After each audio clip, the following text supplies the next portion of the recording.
Hello friends, welcome back to my channel. నేను మీ వంశీ. ఈ రోజైతే మీ అందరి కోసం ఒక మంచి జాబ్ ఓపెనింగ్తో మీ ముందుకైతే వచ్చేసా ఫ్రెండ్స్. కంపెనీ నేమ్ వచ్చేసి డైబోల్డ్ నిక్స్డార్ప్ అనే కంపెనీ వాళ్ళైతే అసోసియేట్ సర్వీస్ డెస్క్ అనే జాబ్లకైతే నోటిఫికేషన్ రిలీజ్ చేశారు. ఈ యొక్క జాబ్కి అప్లై చేయడానికి ఎటువంటి ఎక్స్పీరియన్స్ కూడా అవసరం లేదు. సో ఎవరైనా సరే ఈ యొక్క జాబ్కి అయితే అప్లై అయితే చేసుకోవచ్చు. ఇప్పుడు ఈ యొక్క జాబ్ రోల్కి ఎలాగ అప్లై చేసుకోవాలో స్టెప్ బై స్టెప్ ప్రాసెస్ అయితే నేనైతే ఈ యొక్క వీడియోలో మీకైతే ఎక్స్ప్లెయిన్ చేస్తాను. అలాగే ఈ యొక్క జాబ్కి సంబంధించిన ఎలిజిబిలిటీ క్రైటీరియా లైక్ ఎడ్యుకేషన్ ఏముండాలి, స్కిల్స్ ఏముండాలి అనేది కూడా ఈ యొక్క వీడియోలో మీకైతే ఎక్స్ప్లెయిన్ చేస్తాను. మీరైతే ఈ యొక్క వీడియోని స్కిప్ చేయకుండా చివరి వరకు చూసి ఈ జాబ్కి అయితే అప్లై అయితే చేసుకోండి. మీకు ఈ యొక్క జాబ్ హైరింగ్ గురించి ఏమైనా డౌట్స్ ఉంటే కింద కామెంట్ బాక్స్లో తెలియజేయండి. నేనైతే మీకు రిప్లై అయితే ఇస్తాను, ఓకేనా? అలాగే ఈ యొక్క జాబ్కి అప్లై చేయడానికి లింక్ అయితే ఈ యొక్క వీడియో కింద డిస్క్రిప్షన్లోని పోస్ట్ చేస్తాను. ఆ లింక్ పైన మీరు క్లిక్ చేస్తే డైరెక్ట్గా డైబోల్డ్ నిక్స్డార్ప్ కంపెనీ వాళ్ళ యొక్క వెబ్సైట్లోని వాళ్ళు పోస్ట్ చేసిన జాబ్ ఓపెనింగ్ అయితే మీకు కనిపిస్తుంది. సో నేను చెప్పినట్లు ఈ యొక్క వీడియోని స్కిప్ చేయకుండా చివరి వరకు చూసి ఆ జాబ్కి అయితే మీరు అప్లై అయితే చేసుకోండి. అలాగే ఈ యొక్క వీడియోకి ఒక లైక్ అండ్ కామెంట్ చేయండి. మీరు ఒక లైక్ అండ్ కామెంట్ చేయడం వల్ల ఎవరైతే జాబ్ కోసం చూస్తున్నారో మరో 10 మందికి అయితే ఈ యొక్క వీడియో అనేది కనిపించే ఛాన్స్ అయితే ఉంటుందన్నమాట. సో ఓకేనా? అలాగే జెన్యూన్ అండ్ వెరిఫైడ్ జాబ్స్ కోసం అయితే కిందనున్న మన యూట్యూబ్ ఛానల్ని సబ్స్క్రైబ్ చేసుకోండి. మన ఛానల్లో డైలీగా ఒక జాబ్ అయితే పోస్ట్ చేస్తాం. మనం పోస్ట్ చేసే ప్రతి జాబ్ పోస్టింగ్కి వీడియో డిస్క్రిప్షన్లోని అప్లై చేయడానికి లింక్ కూడా ప్రొవైడ్ చేస్తాం. దట్టు ఆ యొక్క లింక్ అనేది జెన్యూన్ లింక్, అంటే డైరెక్ట్గా కంపెనీ వాళ్ళు వాళ్ళ యొక్క కంపెనీ వెబ్సైట్లోని పోస్ట్ చేసిన జాబ్ ఓపెనింగ్స్ మాత్రమే మనమైతే ఈ యొక్క ఛానల్లో పోస్ట్ చేస్తాం. మీరైతే సింపుల్గా మన ఛానల్ని 30 రోజులు ఫాలో అయిపోండి. అంటే మన ఛానల్ని సబ్స్క్రైబ్ చేసుకొని 30 రోజులు ఫాలో అయిపోయి 30 జాబులకి అయితే అప్లై అయితే చేసుకోండి. 30 జాబుల్లో మీకు అట్లీస్ట్ ఒక్క జాబ్ అయినా సరే వచ్చే ఛాన్స్ అయితే ఉంటుందన్నమాట, ఓకేనా? మీరైతే మన ఛానల్ని సబ్స్క్రైబ్ చేసుకొని మాకు కొంచెం సపోర్ట్ చేస్తే ఇటువంటి మరిన్ని వీడియోస్ అంటే ఇటువంటి మరిన్ని జాబ్ నోటిఫికేషన్స్ అయితే మన ఛానల్లో పోస్ట్ చేయడానికి అయితే నేనైతే ట్రై చేస్తాను, ఓకేనా? యా, మరి ఏమాత్రం ఆలస్యం చేయకుండా మనమైతే ఈ యొక్క హైరింగ్ గురించి తెలుసుకుందాము. అలాగే అప్లికేషన్ ప్రాసెస్ కూడా మొత్తం తెలుసుకుందాం, ఓకేనా? యా ఫ్రెండ్స్, కనిపిస్తుంది కదా, ఇదే డైబోల్డ్ నిక్స్డార్ప్ వాళ్ళ యొక్క కంపెనీ వెబ్సైట్. ఈ వెబ్సైట్లోనే వాళ్ళైతే ఈ యొక్క జాబ్ అయితే పోస్ట్ చేశారు, కనిపిస్తుంది కదా. జాబ్ రోల్ వచ్చేసి అసోసియేట్ సర్వీస్ డెస్క్ రిప్రజెంటేటివ్, ఓకేనా? అండ్ నెక్స్ట్ వచ్చేసి ఈ యొక్క జాబ్ లొకేషన్ చూసుకున్నట్లు వచ్చేసి హైదరాబాద్ లొకేషన్లో అయితే మీరైతే వర్క్ చేయాలి. వాళ్ళు అయితే క్లియర్గా మెన్షన్ చేశారు జాబ్ లొకేషన్ అయితే హైదరాబాద్ అని చెప్పి, ఓకేనా? అండ్ నెక్స్ట్ వచ్చేసి ఎడ్యుకేషన్ క్వాలిఫికేషన్ చూసుకున్నట్టు వచ్చేసి ఎవరైతే డిగ్రీ, పీజీ, బీటెక్ చేశారో వాళ్ళందరూ అయితే ఈ యొక్క జాబ్కి అయితే హ్యాపీగా అప్లై అయితే చేసుకోవచ్చు అనమాట. అలాగే ఎవరికైతే 0 to 2 years ఎక్స్పీరియన్స్ ఉందో వాళ్ళందరూ కూడా ఈ యొక్క జాబ్కి అయితే అప్లై అయితే చేసుకోవచ్చు. అంటే మీకు ఎటువంటి ఎక్స్పీరియన్స్ లేకపోయినా సరే ఈ జాబ్కి అప్లై చేసుకోవచ్చు. అలాగే 2 years బిలో ఎవరికైతే ఎక్స్పీరియన్స్ ఉంటుందో వాళ్ళు కూడా ఈ యొక్క జాబ్కి అయితే అప్లై అయితే చేసుకోవచ్చు. స్పెసిఫిక్గా ఎవరికైతే కస్టమర్ సర్వీస్ సపోర్ట్లో ఎక్స్పీరియన్స్ ఉంటుందో వాళ్ళని ఇంకా ఈజీగా తీసుకునే ఛాన్స్ అయితే ఉంటుందన్నమాట, ఓకేనా? అండ్ నెక్స్ట్ వచ్చేసి ఎవరైతే ఇంగ్లీష్లో యావరేజ్గా మాట్లాడతారో వాళ్ళందరూ అయితే ఈ యొక్క జాబ్కి అయితే అప్లై చేసుకోండి. ఎందుకంటే ఈ యొక్క జాబ్కి కావాల్సిన రిక్వైర్డ్ స్కిల్ వచ్చేసి ఇంగ్లీష్ స్కిల్ అనమాట. అంటే ఇంగ్లీష్లో అట్లీస్ట్ మీరు కన్వర్జేషన్ లెవెల్ అయినా సరే మాట్లాడే కెపాసిటీ అయితే మీలో ఉండాలి. అంటే మరీ అంత ఫ్లూయెంట్గా మాట్లాడకపోయినా ప్రాబ్లం అయితే లేదు, అట్లీస్ట్ మీరు ఒక నార్మల్గా మాట్లాడ సరిపోతుంది అనమాట, ఓకేనా? సో ఇలాగైతే వాళ్ళైతే ఈ యొక్క 3 పాయింట్స్ మెన్షన్ చేశారనమాట. ఓకేనా. సో కిందకి అలా స్క్రోల్ చేస్తే ఇక్కడైతే ఈ యొక్క జాబ్ అయితే ఫుల్ టైం జాబ్ అనమాట. సో వన్స్ మీకు ఈ యొక్క జాబ్ వస్తే వాళ్ళైతే మిమ్మల్ని full time and permanent employee కింద వాళ్ళైతే మిమ్మల్ని హైర్ చేసుకుంటారు.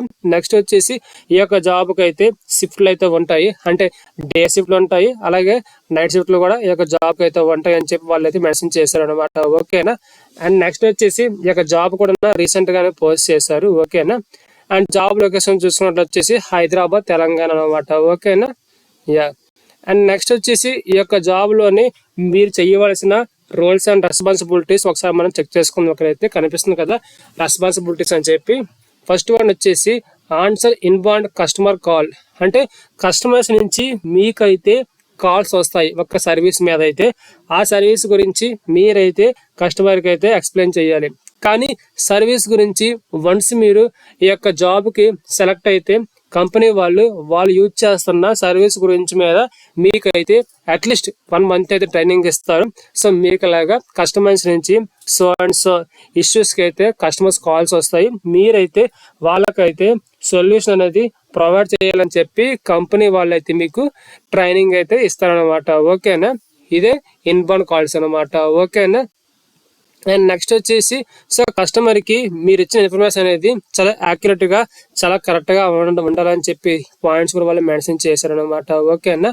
అండ్ నెక్స్ట్ వచ్చేసి engage with customers to further understand reported issues and provide guidance according to solution tree and knowledge base protocol to diagnosis and solve incidents. So customer యొక్క ఇష్యూస్ని మీరు అర్థం చేసుకొని ఒక ప్రాపర్ వేలో వాళ్ళకైతే సొల్యూషన్ అనేది మీరు ప్రొవైడ్ చేయాలని చెప్పి వాళ్ళు మెన్షన్ చేయడం జరిగిందనమాట. ఓకేనా. అండ్ నెక్స్ట్ వచ్చేసి users remote tools to trouble shoot, analyse and resolve technical issues. So remote ద్వారా మీరైతే వాళ్ళకి ఇష్యూస్ని ట్రబుల్ చూసే ఛాన్స్ కూడా ఉందని చెప్పి వాళ్ళైతే మెన్షన్ చేస్తున్నారు. సో ఇలాగ వీళ్ళైతే చాలా పాయింట్స్ అయితే మెన్షన్ చేశారు. సో ఈ పాయింట్స్ అయితే నథింగ్ ఫ్రెండ్స్, వన్స్ మీరు ఈ యొక్క జాబ్కి సెలెక్ట్ అయితే వాళ్ళే మీకు ఈ యొక్క పాయింట్స్ అన్నిటి మీద మీకు అయితే ట్రైనింగ్ ఇస్తారనమాట. సో మెయిన్ వచ్చేసి మీరైతే ఇంటర్వ్యూ క్యాక్ చేసి జాబ్ తెచ్చుకుంటే సరిపోతుంది అనమాట. ఓకేనా. సో అలాగే వాళ్ళైతే ఈ యొక్క జాబ్ గురించి ఎక్స్ప్లెయిన్ చేస్తారు. నేనైతే ఈ యొక్క జాబ్కి అప్లై చేయడానికి లింక్ అయితే వీడియో కింద డిస్క్రిప్షన్లో పోస్ట్ చేస్తానని చెప్పాను కదా. ఆ లింక్ పైన మీరు క్లిక్ చేస్తే మీకు ఇలాగా పేజ్ అయితే ఓపెన్ అవుతుంది. సో ఒకసారి మీరు కూడా ఈ యొక్క అప్లికేషన్ మొత్తం అంతా చెక్ చేసుకోవచ్చు. ఇలా ఎలిజిబిలిటీ క్రైటీరియా ఏంటి, జాబ్ లొకేషన్ ఎక్కడ, మనం చేయవలసిన వర్క్ ఏంటి అనే డేటా అంతా మీరు కూడా ఒకసారి చెక్ చేసుకోవచ్చు అనమాట. లాగా సో ఇప్పుడైతే ఈ యొక్క జాబ్కి ఎలాగ అప్లై చేసుకోవాలో స్టెప్ బై స్టెప్ ప్రాసెస్ కూడా నేను మీకు అయితే ఎక్స్ప్లెయిన్ చేస్తాను. ఇక్కడ మీకు కనిపిస్తుంది కదా అప్లై నౌ అని చెప్పి. అప్లై నౌ మీద క్లిక్ చేయగానే మీకైతే ఒక పేజ్ అయితే ఓపెన్ అవుతుంది అనమాట.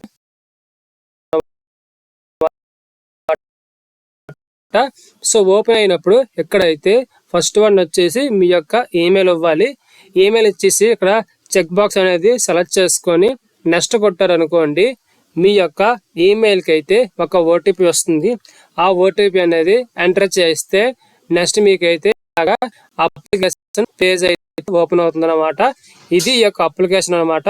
ఈ యొక్క అప్లికేషన్ మొత్తం అంతా మీరు ఫిల్ చేసి సబ్మిట్ చేశారు అనుకోండి, మీ యొక్క అప్లికేషన్ అనేది డైబోల్డ్ కంపెనీ వాళ్ళ యొక్క హెచ్ఆర్ టీమ్కి అయితే వెళ్తుంది. వాళ్ళైతే మీకు ఫర్దర్ ప్రాసెస్ మొత్తం అంతా మీకు ఈమెయిల్ ద్వారా మీకు ఇన్ఫర్మేషన్ మొత్తం అంతా పాస్ చేస్తారు. ఫస్ట్ వన్ వచ్చేసి ఇక్కడ మీకు అప్లై నౌ కొట్టగానే మీకు ఇలాగా పేజ్ అయితే ఓపెన్ అవుతుంది. ఇక్కడైతే మీకంటూ ఒక అకౌంట్ అనేది క్రియేట్ చేసుకోవాలి. సింపుల్ అండి. ఇక్కడైతే మీ యొక్క ఈమెయిల్ ఇవ్వాలి. ఈమెయిల్ ఇచ్చిన తర్వాత ఇక్కడ చెక్ బాక్స్ సెలెక్ట్ చేసుకున్న తర్వాత నెక్స్ట్ కొట్టారు అనుకోండి, మీకైతే మీ యొక్క ఈమెయిల్ అంటే మీరు ఇచ్చిన ఈమెయిల్కి ఒక ఓటీపీ వస్తుంది. ఆ ఓటీపీ ఎంటర్ చేసి సబ్మిట్ చేయగానే మీకు డైరెక్ట్గా ఇలాగా అప్లికేషన్ అయితే ఓపెన్ అయిపోతుంది అనమాట. నేను ఆల్రెడీ లాగిన్ అయ్యాను కాబట్టి నేనైతే మీకు ఓటీపీ వచ్చింది చెప్పలేకపోతున్నాను. సో వన్స్ మీరు ఓటీపీ ఇవ్వగానే మీకు పేజ్ అయితే ఓపెన్ అయిపోతుంది అనమాట.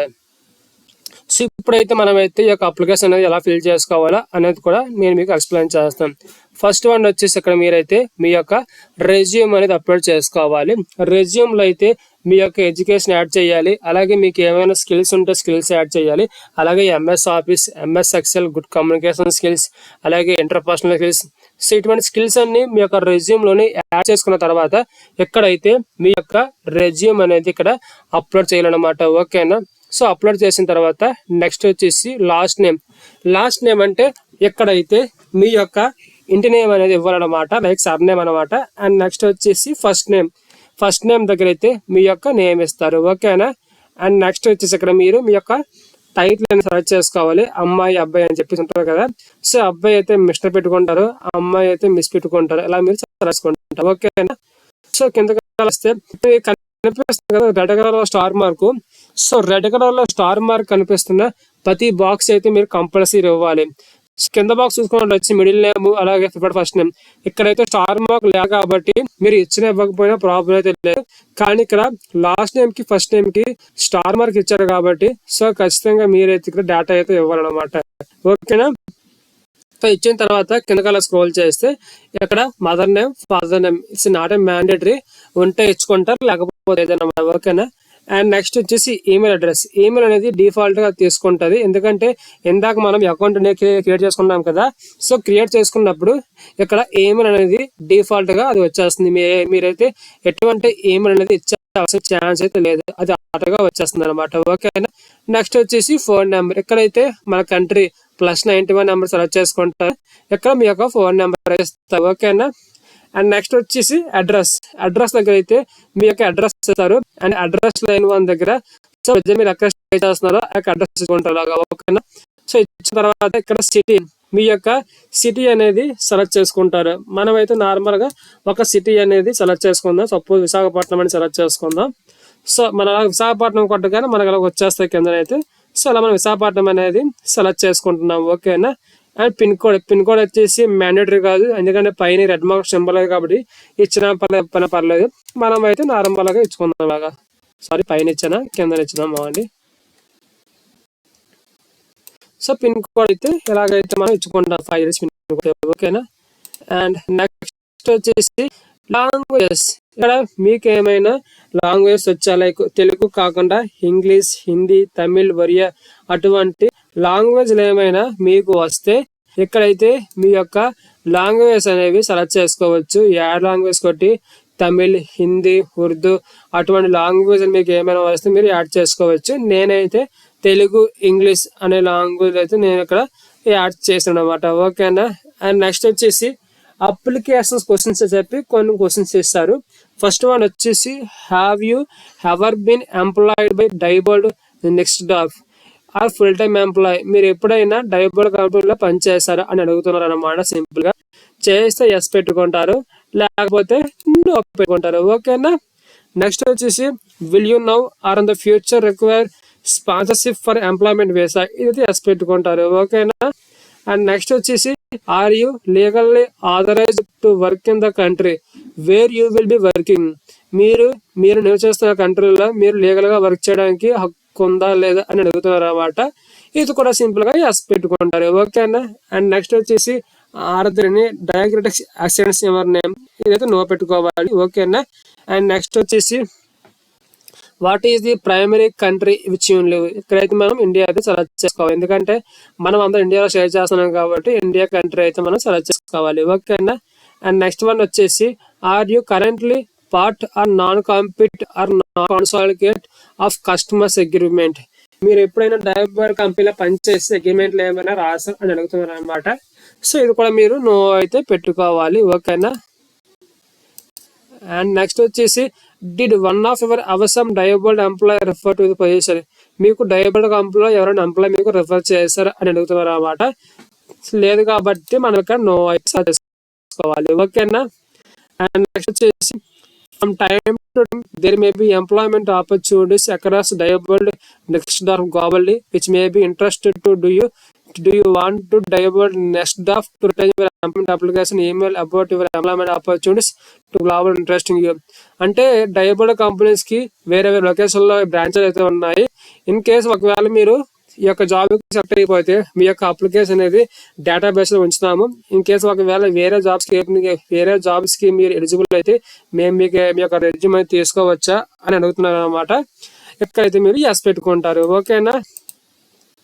నెక్స్ట్ వచ్చి ఎడ్యుకేషన్ చూసుకున్నట్లు వచ్చేసి do you hold at least a bachelor's degree, మీరు డిగ్రీ చేస్తారు అని అడుగుతున్నారు అనమాట.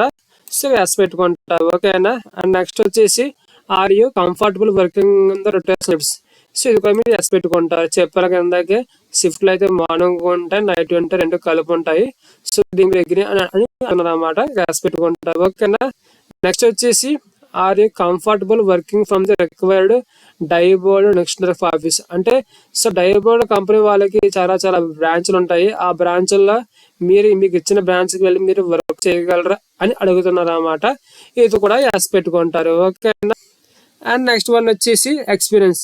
ఇన్ కేసు ఎవరికైనా సరే ఎక్స్పీరియన్స్ వాళ్ళు అప్లై చేసుకుంటే ఇక్కడైతే ఈ యాడ్ ఎక్స్పీరియన్స్ క్లిక్ చేసి మీ యొక్క డేటా అంతా యాడ్ చేయాలి. లైక్ పాస్ట్లో మీరు ఏ కంపెనీలో పనిచేశారు, ఎంత టైం పీరియడ్ నుంచి ఎంత టైం పీరియడ్ వరకు పనిచేశారు, అలాగే మీకు లాస్ట్ ఇన్ హ్యాండ్ శాలరీ ఎంత, మీ ప్యాకేజ్ ఎంత, అటువంటి డేటా అంతా మీరైతే ఇక్కడ యాడ్ ఎక్స్పీరియన్స్ క్లిక్ చేసి డేటా యాడ్ చేయాలి. సో ఇక్కడ రెజ్యూమ్ ఆల్రెడీ మనం పైన అప్లోడ్ చేసిన రెజ్యూమ్ అనేది డిఫాల్ట్ అవుతుందా. సో అప్లోడ్ అయిన తర్వాత సో కాల్ చేస్తే ఇక్కడైతే మీ యొక్క ఫుల్ నేమ్ అనేది టైప్ చేయాలి. టైప్ చేసిన తర్వాత సబ్మిట్ చేస్తే మీ యొక్క అప్లికేషన్ అనేది డైబోల్డ్ కంపెనీ వాళ్ళ యొక్క హెచ్ఆర్ టీంకి అయితే వెళ్తుంది. సో వన్స్ హెచ్ఆర్ అనే పర్సన్ అయితే మీ యొక్క రెజ్యూమ్ అనేది మొత్తం అంతా చెక్ చేసి మీరైతే ఈ యొక్క జాబులకి పర్ఫెక్ట్ పర్సన్ అయితే మీకైతే ఫర్దర్ ఇన్ఫర్మేషన్ కోసం అయితే త్రూ ఈమెయిల్ ద్వారా మీకు ఇన్ఫర్మేషన్ మొత్తం అంతా పాస్ చేస్తారు. ఇన్ఫర్మేషన్ అంటే నెక్స్ట్ మీకు ఎగ్జామ్ ఉంటుందా లేకపోతే ఇంటర్వ్యూ ఉంటుందా ఏంటి ఫర్దర్ ప్రాసెస్ అనేది అయితే వాళ్ళు మీకైతే త్రూ ఈమెయిల్ ద్వారా మీకు ఇన్ఫర్మేషన్ మొత్తం అంతా పాస్ చేస్తారు. మీరు ఈ జాబ్కి అప్లై చేసిన వేరే ఇంకొక జాబ్కి అప్లై చేసుకున్నా సరే ఏ కంపెనీ వాడైనా సరే మీకు ఫర్దర్ ఇన్ఫర్మేషన్ అయితే త్రూ ఈమెయిల్ ద్వారా మాత్రమే వాళ్ళు మిమ్మల్ని కాంటాక్ట్ అయితే అవుతారు అనమాట. అంటే మీకు ఎటువంటి కాల్స్ అయితే కంపెనీ నుంచి రావు, వాళ్ళు ఓన్లీ కాంటాక్ట్ అయ్యేది ఓన్లీ మీకు ఈమెయిల్ ద్వారా మాత్రమే. సో ప్రతిరోజు మీరైతే మీ యొక్క ఈమెయిల్ని చెక్ చేసుకోండి. అంటే ఈమెయిల్కి ఏమైనా మెయిల్స్ ఏమైనా వచ్చాయా ఏంటి అనేది మీరు డైలీగా మీ యొక్క మెయిల్స్ ఏమైనా చెక్ చేసుకోవాలి. ఓకేనా. యా ఇది ఫ్రెండ్స్ ఈ యొక్క జాబ్ హైరింగ్ అయితే. మీకు ఈ యొక్క హైరింగ్ గురించి డౌట్ కింద కామెంట్ బాక్స్ తెలియజేయండి, నేనైతే మీకు రిప్లై అయితే ఇస్తాను. సో మీరైతే మన ఛానల్ని సబ్స్క్రైబ్ చేసుకొని మాకు కొంచెం సపోర్ట్ చేస్తే ఇటువంటి జాబ్స్ అయితే ఇంకా మన ఛానల్లో పోస్ట్ చేయడానికి నేనైతే ట్రై చేస్తాను. యా సో మళ్ళీ రేపు ఒక మంచి జాబ్ ఓపెనింగ్తో మేము ముందుకైతే వచ్చేస్తా friends. Yeah thank you friends, thank you so much.